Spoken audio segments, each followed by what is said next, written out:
एक समय की बात है। सदना नामक व्यक्ति एक गांव में रहता था। गांव में ही उसकी कसाई की दुकान थी। सदना रोज अपनी दुकान पर जाता, बकरे काटता और मांस बेचता था। इस प्रकार वह अपना जीवन यापन कर रहा था। वीरवार का दिन था। सदना शाम के समय सोच रहा था, बस थोड़ा ही मांस बचा है, आज ही बेचकर चला जाऊंगा। बच गया तो खराब हो जाएगा, क्योंकि कल जुम्मे का दिन है और कोई भी मांस लेने नहीं आएगा।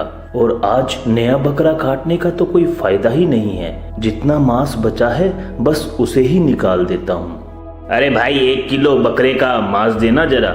यह लो भैया, बस आखिरी माल ही बचा है। चलो सारा माल बिक गया, अब घर चलने की तैयारी करता हूँ।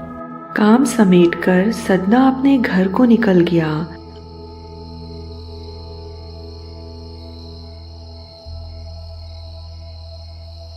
अभी सदना घर पहुंचा ही था कि उसको दरवाजे की खटखटाने की आवाज आई। इस समय कौन हो सकता है? सदना, दरवाजा खोलो, दरवाजा खोलो सदना। आया भाई आया। सदना ने दरवाजा खोला। हम साहूकार के आदमी हैं, उनके घर में मेहमान आए हैं और घर में मांस पकाना है। हम दुकान पर गए थे पर वह बंद थी, तो सोचा घर चले जाते हैं। खाली हाथ जाएंगे तो साहूकार नाराज होंगे। अच्छा, साहूकार ने भेजा है तुम्हें? हाँ, साहूकार ने। परंतु भाई आज जो बकरे काटे थे वो तो सारे बिक गए। अब तो कल सुबह बकरा कटेगा, तब ले लेना। नहीं, साहूकार का हुक्म है, अभी मांस चाहिए। भाई मेरी मजबूरी समझो, आपको तो 1-2 किलो चाहिए। बाकी बचा हुआ सारा बकरा परसों बिकेगा और 2 दिनों में तो मांस खराब हो जाएगा। मेरा तो नुकसान हो जाएगा, इसलिए ही मैं मना कर रहा हूँ। कल सुबह ले लेना, 1 दिन में बकरा खराब नहीं होगा और मैं बाकी बचा हुआ परसों बेच दूंगा।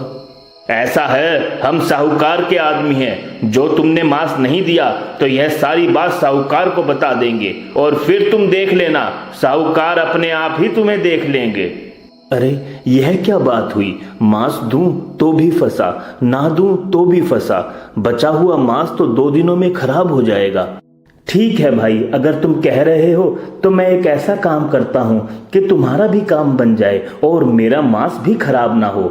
मैं बकरे की एक टांग और उसका ऊपर का हिस्सा काट कर तुम्हें दे दूंगा। इस प्रकार तुम्हें भी मांस मिल जाएगा और 2 दिनों तक मांस खराब भी नहीं होगा। 2 दिनों के बाद मैं उसे मार दूंगा।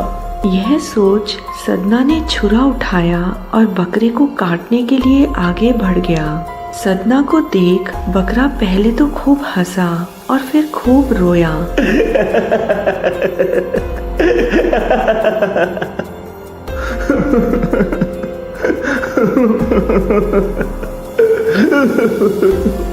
यह देख सदना बड़ा हैरान हुआ और सोचने लगा, ओ भाई बकरे, यह क्या बात हुई?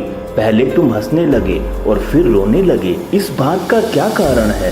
देखो भाई सदना, बहुत जन्म हो गए, कभी मैं कसाई बनता हूँ तो कभी तुम बकरा, तो कभी मैं बकरा बनता हूँ तो तुम कसाई।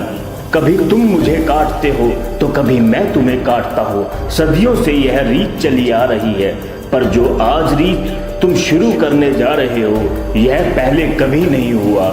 और इस बात पर मैं हंस रहा हूँ और मुझे रोना इस बात पर आ रहा है क्योंकि तुम मेरी टांग काटने वाले हो और 2 दिनों तक मुझे तड़पता हुआ छोड़ दोगे और 2 दिनों के बाद मेरे प्राण लोगे। इस बात पर ही मुझे रोना आ रहा है कि मुझे 2 दिनों तक पीड़ा सहन करनी पड़ेगी। पर भाई सदना, यह याद रखना कि आज जो तुम मेरे साथ कर रहे हो वही मैं भी तुम्हारे साथ करूँगा। आज मेरी टांग कट रही है, कल तुम्हारी टांग कटेगी। आज मैं तड़प तड़प कर मरूंगा, कल तुम तड़प तड़प कर मरोगे। यह सुनते ही बकरे ना काटने का संकल्प लेकर सदना साहूकार के आदमियों के सामने जाकर बोला, चाहे मुझे अब साहूकार मार ही क्यों ना दे, मैं अब बकरा नहीं काटूंगा, क्योंकि मुझे आज पता चला है जैसे कर्म करेंगे वैसा ही फल मिलेगा। जो बोएंगे वही काटना पड़ेगा। आज के बाद मैं कोई बुरे कर्म नहीं करूंगा और रब की सच्ची भक्ति करूंगा। इस प्रकार एक छोटी सी घटना ने सदना कसाई को सदना भगत बना दिया और परमात्मा की ज्योत सदना भगत में ऐसी जली कि उनकी वाणी को श्री गुरु ग्रंथ साहिब में स्थान मिला।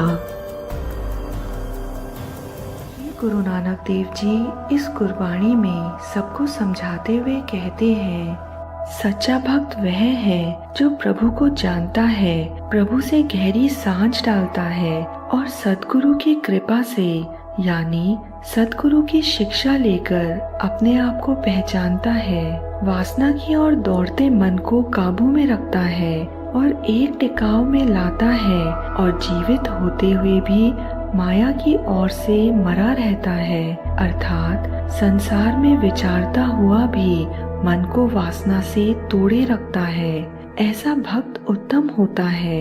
हे नानक, वह सदा स्थिर प्रभु में लीन हो जाता है और फिर कभी नहीं बिछुड़ता। जो मनुष्य दिल में खोट रखे पर अपने आप को सच्चा भक्त कहलाए, वह इस पाखंड से परमात्मा को प्राप्त नहीं कर सकता। जीव पराई निंदा करके हृदय पर मैल चढ़ाए जाए और बाहर से शरीर की मैल स्नान वगैरह से धोता रहे, इस पर मन की झूठ दूर नहीं होती। जो मनुष्य सती संगति के साथ टकराव डाले रखता है, यानी जिसे सत्संगति अच्छी नहीं लगती, वह माया के प्यार में रंगा हुआ हमेशा दुखी रहता है। हरि नाम का सिमरन छोड़ के और चाहे जितने कर्मकांड करता रहे, इस तरह पहले किए कर्मों के अच्छे बुरे संस्कार जो मन पर लिख गए हैं और जन्म जन्म में भटकते फिरते हैं, मिट नहीं सकते। हे नानक, सच तो यह है कि सद्गुरु द्वारा बताए कर्मों को किए बिना माया के मोह से छुटकारा हो ही नहीं सकता। जिन्होंने सद्गुरु का ध्यान धरा है वो नित्य नए सूरज दुखी नहीं होते, क्योंकि जिन्होंने सद्गुरु का ध्यान धारण किया है वह दुनिया के पदार्थों की ओर से पूरी तरह से तृप्त रहते हैं। इस वास्ते उन्हें मौत का भी डर नहीं रहता। सद्गुरु की शरण भी वही लगते हैं जिस पे हरि स्वयं प्रसन्न होता है। वह दोनों जहानों से संतुलित रहते हैं और प्रभु की दरगाह में भी आदर पाते हैं। सतनाम श्री वाहिगुरु। अब आप हमारी एप्लीकेशन में साखियाँ कैटेगरी वाइज देख सकते हैं, गुरबाणी सुन सकते हैं और पढ़ सकते हैं। ऐप डाउनलोड करने के लिए और हमें सपोर्ट करने के लिए डिस्क्रिप्शन देखें। सतनाम श्री वाहिगुरु।